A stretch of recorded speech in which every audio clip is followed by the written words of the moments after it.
Hey guys, it's Bro You Whack. Welcome to another episode of Why You Can't Climb, and I've been wanting to do this particular episode for such a long time because, first of all, it pertains to everybody, but also it could really help a lot of people and change their mindset when you are put in this situation. In today's topic, we're going to be focusing on the reason why you can't climb, which is you give up too easily when you do have a lever. And I needed the perfect gameplay to really portray what we did right, because in the past, I have explained, okay, this is what you need to do, this is what the team comp that you need to do whenever you have a lever, but I never really showed you guys what you really need to do, and this gameplay really portrays the things that you really need to adopt and really adapt to when someone is leaving on the team, because we've all been in that situation before, whether we're on Kings Row, whether we're on Nepal like on this, or we're on Route 66 and we have a lever. You need to start changing things to still try to win, because even though it is hard, I'm gonna admit, it's very hard to try to win with a 5v6, it still is possible, and you're gonna see us try to adapt and really succeed because we know what we need to do.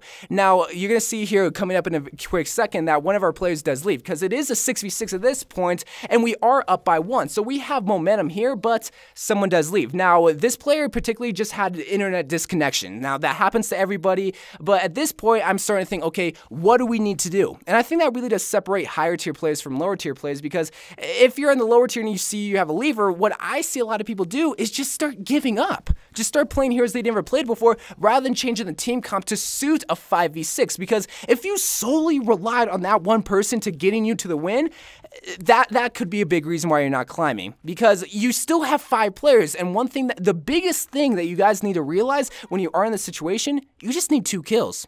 At that point, it's a 5v4. You just need 2 simple kills, and if you can't get that, if that's too hard for you, well, that really does suck, but that's what higher tier players realize. And I'm not saying I'm one of those high tier players, but that's something I do realize. You also need to just get those kills and realize what roles you do fill. So at this point right here, we did want to go in, but Tracer did die. Going to get some McCree, that's very hard. So I'm telling the team, all right, let's go back. We're not going to win with a 4v6.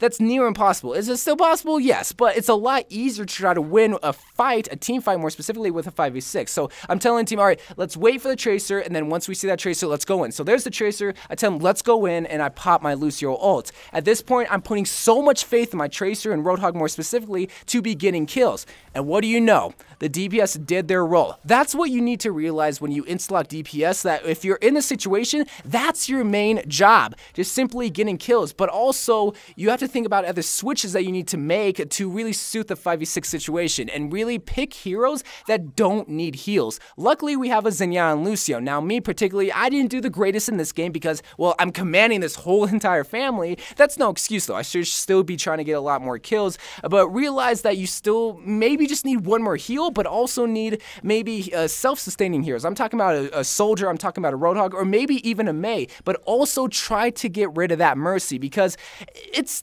still a 4v6. Yes, you do still have the heavy heals, but you don't really need all that heavy heals. You need kills, and you see clear as day, Tracer is doing her job. She got 2 simple kills on the support heroes, and now it's a 4v6, or a 4v5 actually, because we do have a lever, and we're still getting a lot of percentage, but we're still being very reserved. We're not playing like we have 6 players, we're playing like we have 5 players. But then once you figure that out, once you figure the team comp and actually adopt the new roles that you have as a hero, because that's also a thing that you have to think about. It's like, okay, what do I have to do as Tracer? What do I have to do as Lucio, as Zenyatta? Me personally, when I play Lucio and when I'm in this situation, I'm the peel hero, I'm the peel healer, and I'm not really trying to get a lot of kills. I'm protecting my primary healer and also our primary DPS hero, because now I just don't have one single role as Lucio. And there you see that we actually did lose the point, but we still don't lose momentum. And then I'm actually trying to send a message, because that can still help, but on a control map, that's not the ideal situation, because, well, we're losing percentage, we're losing time,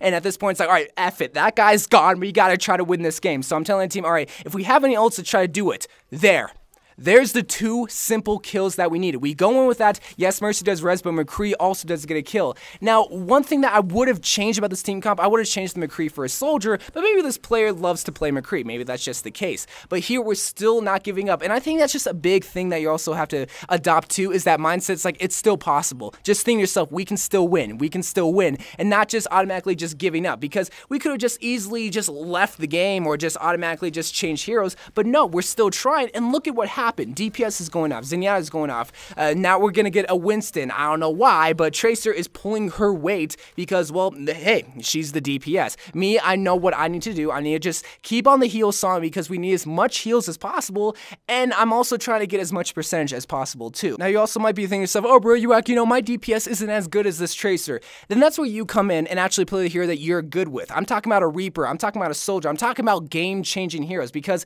it just goes back to the same argument. If you can just get 2 kills, you're gonna win the game. It really does help. But also picking heroes like Winston and maybe even Lucio really isn't the option. And here is actually our biggest downfall.